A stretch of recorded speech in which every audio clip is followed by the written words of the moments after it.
and welcome to the SQL Challenge. I'm Kendra from SQL Workbooks. In this SQL Challenge, you will be challenged to write idempotent queries, which is a really big old fancy word for saying we want to write rerunnable queries. Now, the challenge itself is about 200 level. This is not super complex code. But even if you're quite comfortable with rewriting these type of queries, you might enjoy doing this if you haven't played around much yet with Azure Data Studio. This challenge uses notebooks, these Jupyter notebooks that can be run inside Azure Data Studio. And I think that these notebooks are very, very cool and are going to have just some amazing uses for people for things like run books, because essentially what you can do is you can combine documentation and query windows in the same window. So to use this SQL challenge, you will need to have Azure Data Studio installed.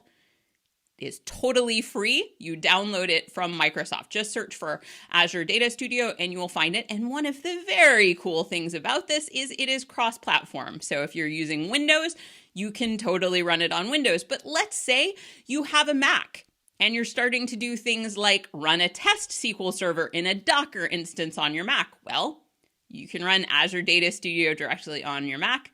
There is even a version for Linux. So very, very exciting how this new tool is coming out from Microsoft.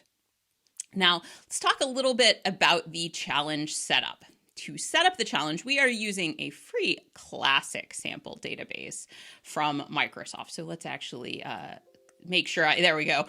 Make sure I am opening a file there. This challenge has 3 files. The first one is just a big old SQL script that recreates the Northwind database. Then you've got your challenge stuff in a Jupyter notebook. This IPYNB file, that is a Jupyter notebook file that'll be opened by Azure Data Studio, as well as the solutions there too. So the setup file, you can open this in Azure Data Studio. You may as well. You could also open this in Management Studio, right? It's just a .SQL file. This file is shared by Microsoft under the MIT license. And right here is the URL where I grabbed it from.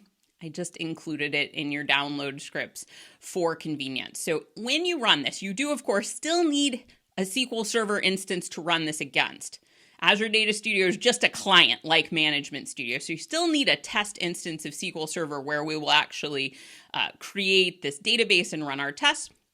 When you run this script, what it does is it creates, or if it finds that the database is already there, it will recreate the Northwind database, right? So if the Northwind database is there, it will drop it. If not, it will just carry on and it will reset that Northwind database.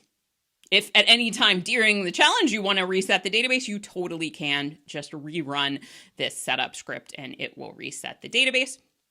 Azure Data Studio does have, just like our old friend Management Studio, it has an Object Explorer that's quite similar. It's a little different, but we can see here that I've got the Northwind database there. So that's what you need to do to set up. To set up, you need to grab Azure Data Studio, and then you need to run the query to create the Northwind database. I'll catch you in the next video to talk about the challenge.